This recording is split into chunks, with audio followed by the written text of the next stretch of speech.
ശമ്പളത്തിന് ആനുപാതികമായ ഉയർന്ന പിഎഫ് പെൻഷൻ നൽകുന്ന നടപടികൾ എംപ്ലോയീസ് പ്രൊവിഡൻസ് ഫണ്ട് ഓർഗനൈസേഷൻ താൽക്കാലികമായി നിർത്തിവെച്ചതോടെ പെൻഷൻ വിതരണം വീണ്ടും അനിശ്ചിതത്വത്തിലായി. ഏറെപ്പേരുടെയും അപേക്ഷകളും ഇപിഎഫ്ഒ തള്ളിക്കളഞ്ഞു. 2022 പെൻഷനേഴ്സിന്റെ ആവശ്യങ്ങൾ അംഗീകരിക്കണമെന്ന് സുപ്രീംകോടതി വിധിയുണ്ടായിട്ടും ഉത്തരവ് പരമാവധി നീട്ടിക്കൊണ്ടു പോകാനാണ് ഇപിഎഫ്ഒ ശ്രമിക്കുന്നത്. കേന്ദ്ര സർക്കാരിന്റെ ഭാഗത്തുനിന്നും അടിയന്തര ഇടപെടൽ വേണമെന്നാവശ്യപ്പെട്ട് ഹിന്ദുസ്ഥാൻ ഓർഗാനിക് കെമിക്കൽസ് ലിമിറ്റഡിലെ ജീവനക്കാർ കേന്ദ്രമന്ത്രി ജോർജ് കുര്യന് നിവേദനം നൽകി.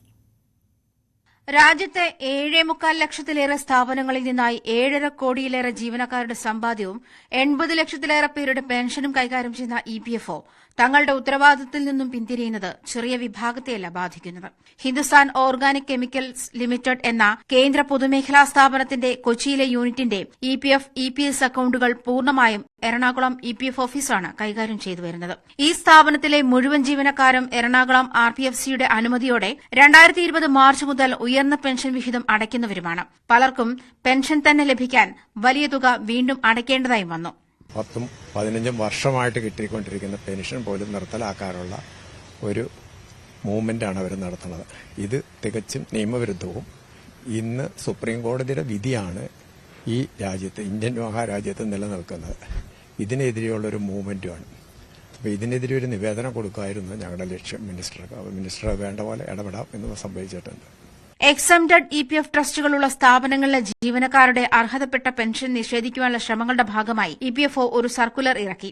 ഇതിന്റെ ഭാഗമായി എച്ച്ഒസിഎല്ലിലെ ജീവനക്കാരുടെ ഉയർന്ന പെൻഷൻ നിർത്തലാക്കാനുള്ള ശ്രമങ്ങൾ എറണാകുളം ആർപിഎഫ്സിയുടെ നേതൃത്വത്തിൽ നടന്നുവരുന്നു. ഇതിൽ വലിയ പ്രതിഷേധമാണ് തൊഴിലാളികളുടെ ഭാഗത്തുനിന്നും ഉണ്ടായിക്കൊണ്ടിരിക്കുന്നത്. ഇതിന്റെ ഏറ്റവും വലിയ പ്രശ്നം എന്ന് പറഞ്ഞാൽ ഒരാൾ റിട്ടയർ ചെയ്ത് കഴിയുമ്പോൾ അയാൾക്ക് ഉയർന്ന വേതനം കിട്ടാൻ വേണ്ടി 18, 20, 40 ലക്ഷം വരെ പ്രൊവിഡന്റ് ഫണ്ടിൽ ഉണ്ടായിരുന്ന പൈസ അങ്ങോട്ട് അടച്ചതിന് ശേഷമാണിത് ഒരുപാട് ആൾക്കാർക്ക് കിട്ടിയതിനെയാണ് ഇപ്പോൾ അവർ നിരസിക്കാനുള്ള ഇത് ഓൺലൈൻ ജോയിന്റ് ഓപ്ഷൻ വഴി കൊടുത്തിട്ടുള്ളത്. നിരസിക്കാനായിട്ടാണ് അവരുടെ ശ്രമം. നിയമവിരുദ്ധവും നീതിനിഷേധവുമായ ശ്രമങ്ങൾ ഉപേക്ഷിച്ച് ജീവനക്കാർക്ക് ഉയർന്ന പെൻഷൻ നൽകുവാനുള്ള നടപടികൾ സ്വീകരിക്കാൻ വേണ്ട നിർദ്ദേശങ്ങൾ നൽകണമെന്നാവശ്യപ്പെട്ട് കേന്ദ്രമന്ത്രി ജോർജ് കുര്യന് ജീവനക്കാർ നിവേദനം നൽകി. ജീവനക്കാരെ പ്രതിനിധീകരിച്ച് Peter PO, Nandakumar R, Suresh MG എന്നിവർ ചേർന്നാണ് നിവേദനം നൽകിയത്.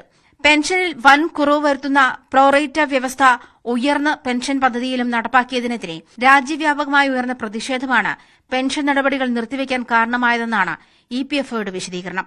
വർഷങ്ങൾ നീണ്ട നിയമ പോരാട്ടത്തിനൊടുവിലാണ് തൊഴിലാളികൾക്ക് അനുകൂലമായി 2022 നവംബർ 4 സുപ്രീംകോടതി വിധി വന്നത്.